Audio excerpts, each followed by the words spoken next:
It's raining, it's pouring. The old man is blessed beyond all measure.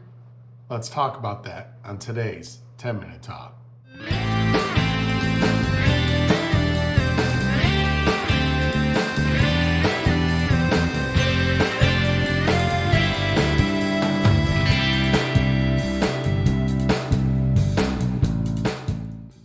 Hey, good morning, everybody, and welcome to today's 10-Minute Talk. My name is Pastor Jay Wentworth. I'm the lead pastor here at Spirit Alive Church in Yakima, Washington. Did you ever do that penny boat experiment in middle school science where you're trying to figure out what's the best shape for a boat? You're making it out of foil, and you're trying to see who can put the most pennies in their boat without it sinking. And you are 100% sure that your boat is the best boat, that there is nothing that you are going to be able to hold more pennies by far than everywhere else. There's no way that water is getting in your boat. I remember thinking that, and I remember eyeing the boats next to us. And I thought to myself, if I know my boat is the best, and I think to myself now, then why do I keep eyeing the other boats? As if I'm worried my boat's not the best. You see, I don't have that much faith in my boat. I just pretend I have faith in my boat, and it's my pride that is pretending I have faith in my boat. Now, what happened to me is, well, my faith was not where it should be, and my boat was not as strong as it thought it was, and it had a weak point. And in came pouring this water after only like 25 pennies. And some of the teams next to me got like 100 pennies. So I wasn't even close. But my point is this: we all have a weak spot. We all have a place where that water is going to get in. And that brings me to this. Last week, and if you live in Yakima, you know it does not rain much here. Last week it rained for literally like 12 hours straight, like a good solid rain. I don't think I've ever seen that much rain in the almost 3 years Carla and I have lived in Yakima. I've never seen that much rain. Well, here's the thing. We had a weak spot in our church's roof, and we didn't even know about it. And as I was standing in the sanctuary, I heard drip, drip, drip, and through an outlet in the ceiling where one of our lighting fixtures for the stage is plugged in, water was dripping down to the floor of the sanctuary. And I couldn't believe it. And I had no idea we had those weak points because our church hadn't been put in the water yet. But here's the thing, friends. If that rain had not happened, I would have never known that we had a weak spot until it was too late and something much worse happened.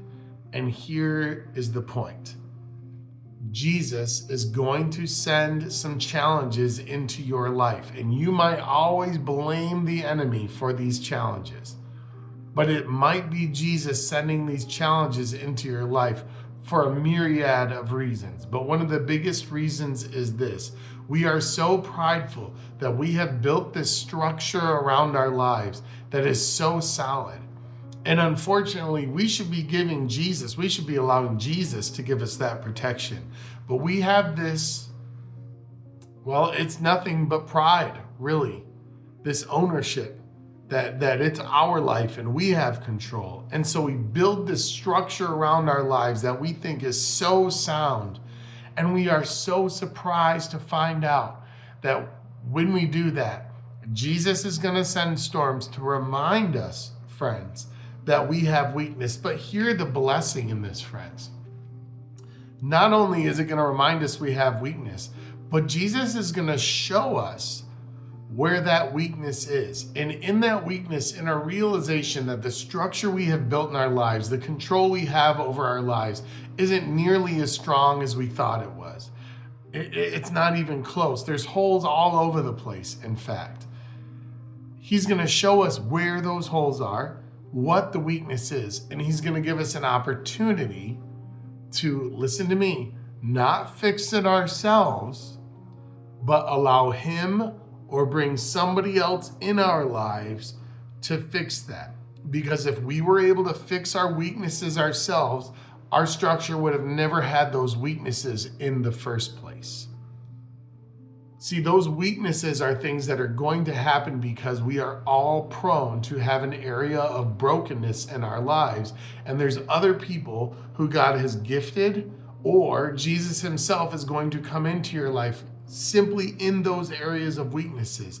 But we're going to have to be vulnerable and let people know those weaknesses exist. We cannot ignore them. We cannot pretend they're not there. We are going to have to call somebody. We're going to have to do something. Because here's what Jesus says to Paul in 2 Corinthians 12:9. He says this, "My grace is sufficient for you, for my power is made perfect in weakness."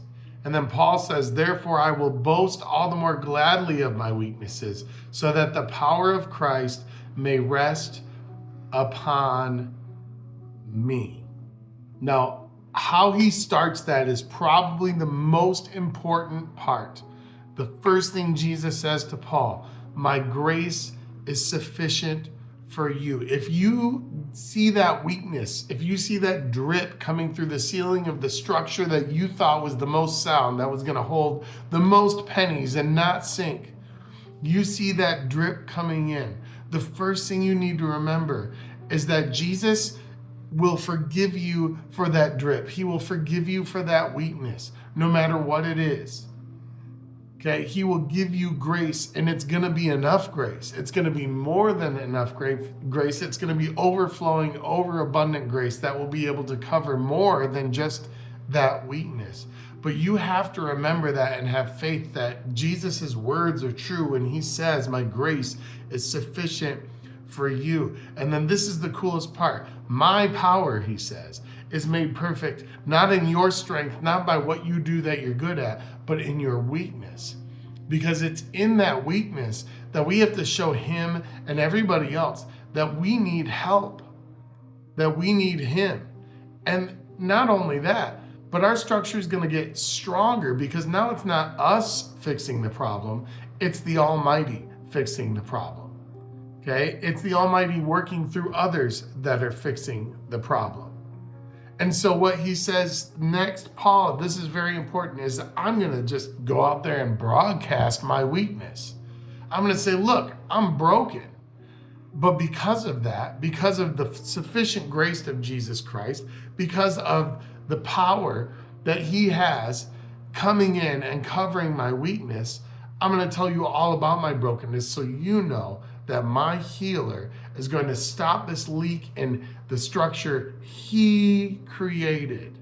Because that's the whole point of this lesson, is that you do not create your structure. And if you do, you are building a house on sand. But if you allow Christ to be the foundation of your structure, you are building on rock. And even in the storms, you will not budge because he is what is holding you firm. Now, as soon as I heard that drip, I said, oh goodness, we have a hole in the ceiling or a hole in the roof that we didn't even know about, but it's been exposed by this storm that Jesus sent so that I can reach out to my friend Danny Mullins. Shout out to Mullins Construction if you guys have any needs. I reached out to my friend Danny Mullins, and he hopped right over to the church, friends. He dropped everything and hopped right over to the church. And he climbed up on that roof. And he actually found 3 or 4 separate places where there were shingles missing, where there were holes, and he patched them. And so the Holy Spirit, in my humility, I boasted of our weakness. I said, hey, Danny, we got a problem. We thought this was solid, but it's not. And thank goodness for the rain that made our weakness apparent. And I was able to call somebody who the Holy Spirit could work through their gifting, through his gifting of being able to patch roofs. And of course, it's much deeper than that from a theological sense. Okay. And then he actually found more than one weakness. It actually exposed things that I didn't even know were a problem yet. And so you see, this is what's crazy. This is how we know God's grace is prevenient. that it's grace that's waiting to overflow, because that grace now has abundantly covered 3 or 4 different holes when all we called out was one weakness. Because when you expose one weakness, your other weaknesses are beckoning for the grace of Jesus Christ to cause healing in you. And you cannot wait for your structure to not be your own anymore, because now you know the truth. And the truth is this: you cannot heal yourself. You can only be healed by Jesus Christ through the Holy Spirit, working through other people or directly from Him. And that all only occurred because your weakness was exposed by the storms and rain that were sent by Jesus Christ Himself. In Matthew 8, I'm sure when the disciples were on that boat and had been walking with Jesus for a little while, they felt like their faith was really, really strong. But as Jesus slept on the boat, they panicked when a storm came. And they asked, "Why would you allow this to happen?" And Jesus said, "O ye of little faith." And they realized that faith was a weakness of theirs. They were not as strong as they thought. But thankfully, the grace of Jesus was enough, was sufficient, and the storm calmed. Thank you, friends, for listening today. I pray you have a blessed week. Please share this, subscribe, like this message. Bye-bye.